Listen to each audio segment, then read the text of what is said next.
Hello YouTube. You read the title correctly. This is a $90 gaming PC. We are running a RX 550 in this computer with a AMD Phenom 2 975 CPU. So this is the CPU is from like 2009, 4-core, 4-thread, not fantastic. But our graphics card does have 4 gigs of VRAM, and we have 16 gigs of some somewhat fast 1600 megahertz DDR3.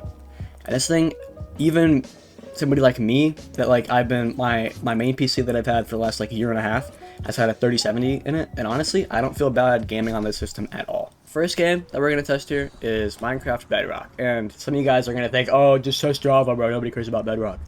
I'll test Java after this, but I test Bedrock because normally when I want to play Minecraft, I just boot up Bedrock. I mean, a lot of my homies play on console, so they have to play on Bedrock, and Bedrock is just easier to run. So I've got all my settings already kind of pre-optimized. 20 chunk rendering distance is plenty far, as you can see. I've got the FOV set to like 90, and there are some micro stutters, but they're pretty occasional, and to me, they aren't that noticeable. If you're somebody that's like incredibly sensitive to micro stutters, then you might want to drop your rendering distance to maybe 16, and that would kind of help you out.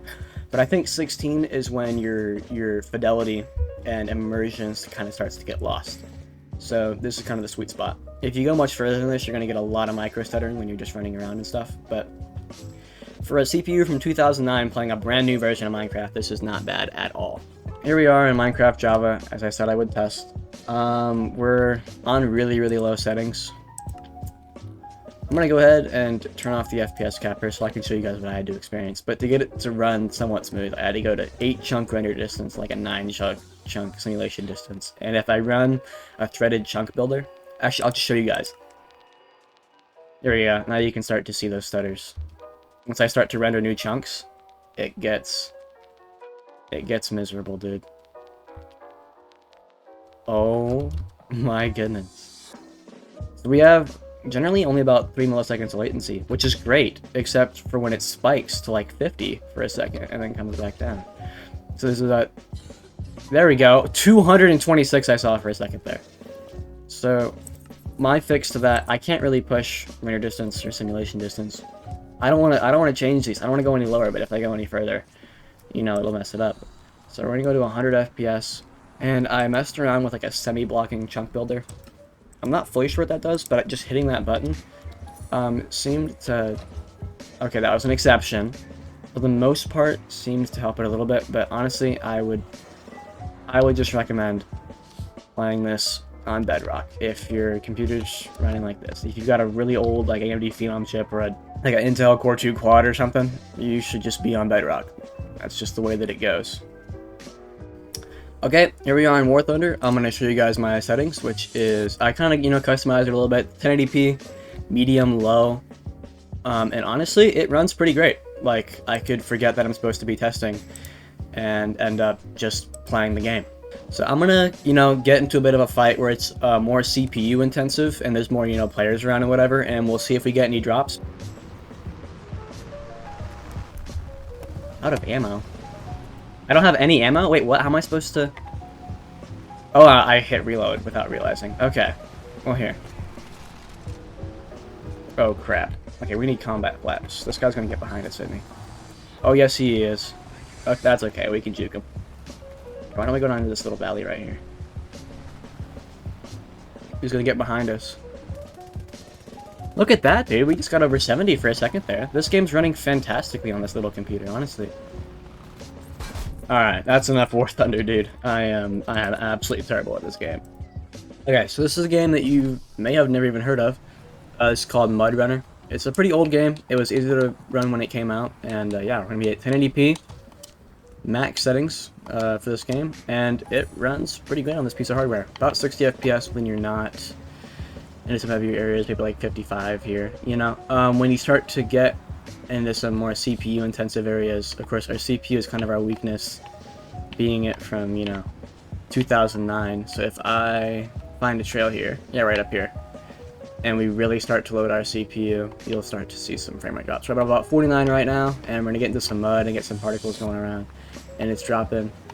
But overall, you can expect about a 40 to 50 FPS experience, and for a game like this, I mean, it's a driving game, it's perfectly fine. And I tested this, before recording, and last night, and honestly, like, I kind of forgot that I was supposed to be watching the FPS counter, and I ended up just playing the game for a while. So yeah, it's just a completely acceptable experience. And if you want to get 60, like you just need that 60 FPS, you can start to kind of drop settings. But what I found is that when you start to drop graphic settings, you become very CPU dependent. Well, not extremely, but a little bit. I mean, yeah, our graphics card is getting kind of low there at times. But there you go. You can get your complete 60 FPS if you just drop your graphics settings a little bit. But it, to me, does make a somewhat noticeable difference in graphics quality. And this is an old game. Like, just run it on max. You might as well, you know. This is Operation Harsh Doorstop. If you've never played this, it's a fun game. It's made by like a small development team, I'm pretty sure. And it's just a fun little shooter that's completely free. So I'm going to start off at 1080p, like pretty low settings. The game looks pretty solid. And we're getting about 30 FPS when we're completely on our own. But at 1080p, that will kind of drop. That was a miss.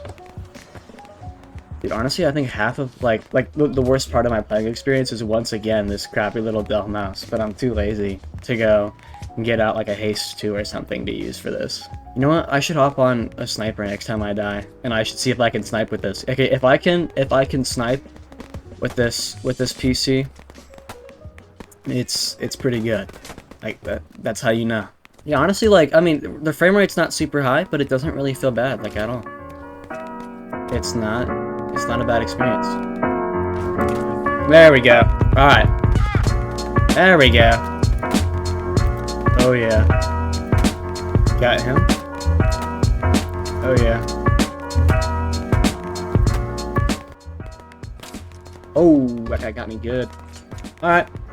Well, yeah, Operation Harsh Doorstop runs pretty well. It's not perfect, but honestly, it's very, very playable. Okay, now we're going to test Left 4 Dead. Might seem like a bit of an unusual game to test, but, I mean, hey, the CPU is from 2009, so you never know. 1080p. Oh crap, I set it to recommended. We're going to do pretty much max settings, so, you know, 8x, MSAA, whatever. Max, like, everything out. No VSync, but, yeah, I mean, honestly, this graphics card can definitely handle it. But I'm kind of curious. I mean, this is a really, really old CPU. I'm playing as Lois. Completely GPU dependent. I'm actually kind of surprised for a RX 550 paired up with a CPU from this era. Okay, we're having some stutters, but honestly, yeah, game's running smooth. My sensitivity is diabolically low. Okay, after a slight sensitivity adjustment, we're running around, getting about 80 FPS or so. There are some occasional stutters, but honestly, yeah, I can play through the game like this. So, and it looks, you know, as Left 4 Dead should. I mean, it's a game from 2008, but honestly, it's aged like fine wine. Oh my goodness. Oh my goodness. Alright, well, as you would expect, Left 4 Dead runs pretty awesome. Here we are in BeamNG.drive running at super, super low settings, at 1600 by 900, and it runs pretty great. I'm going to take a second here. So this runs pretty awesome, but it could run better if I was running at 1366 by 768, which is an oddly specific resolution, but it looks a lot better than 720p at about the same performance. But I'm going to take a moment to mention that this capture card that I'm running, this Elgato HD60S, is seriously the worst thing I have ever dealt with in anything related to technology, and I would never recommend this to anybody that loves themselves and actually wants them to have any kind of success, because using this capture card has been seriously miserable the entire time. Maybe my specific one is just broken and this card's actually awesome, but trying to get it to run at 1366 by 768 hasn't really been successful. Watch, I'm going to try to do it right now. I come in here, hit display, and I scroll down to, I hit on here, 1366 by 768, apply display settings, and that's what happens. So what I'm going to do is I'm just going to kind of aim the webcam in a way where you can see the monitor. Okay, so the Elgato suddenly decided to start working, but it won't show the thing on the whole display. So this is the best that I've got for you here, running at 1366 by 768. To me, this game still looks amazing, and we're getting almost 50 FPS most of the time. And yeah, so BeamNG is a surprisingly good experience on the system. Now, I, off camera, have not tested traffic at all, and so that's what we are going to get to experience together. It's at the default traffic setting, so I don't know how many cars that is, but it's Yeah, almost certainly too many for the CPU. We're at 100% CPU usage right now. That's pretty crazy. You know what? Maybe it'll be better than we expect. You never know. And we're getting a beautiful... Oh, actually, you know what? Okay, it's extremely stuttery. I was expecting worse. 20 FPS with traffic? I mean, hey. Oh my goodness, this is chugging. What if I pit maneuver this guy? Shh. Oh! Oh! That was a big stutter. Got him. Hit this guy. Oh yeah. Oh, I can't turn. I broke something. Okay, so BeamNG is still a pretty playable experience. I just really wish that I could get this all working better, and that this capture card wasn't a complete piece of junk. So, sorry about that, guys.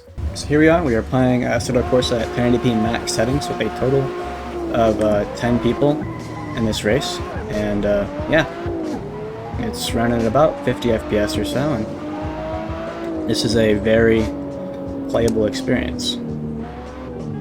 So I'm just gonna drive around for a little bit, see if I notice anything like really bad in here that definitely needs, or that's anything that's causing problems. But honestly, right now, it feels pretty awesome.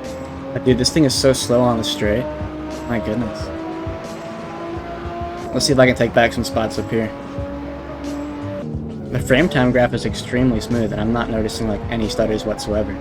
Like actually, this is a pretty amazing experience. I mean, this is just a little $90 PC, and I am kind of forgetting that I'm supposed to be watching the FPS. I mean, I'm still occasionally looking and stuff because it's on the screen, but honestly, like, I'm just trying to race this car.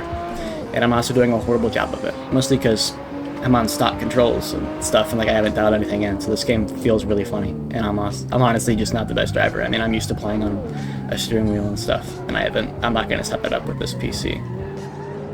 Yeah, I literally placed dead last. That's okay, because actually, if you look at the lineup here, it looks... I had the slowest car in the lineup, let's be real. And I also suck. But, you know what? I kind of just forgot that I was testing and that I was supposed to be watching the FPS. And the game ran great. You know, about 50 FPS the entire time. It was extremely consistent, no stuttering. Like, there wasn't a single stutter the entire time with, you know, 9 other cars in the race.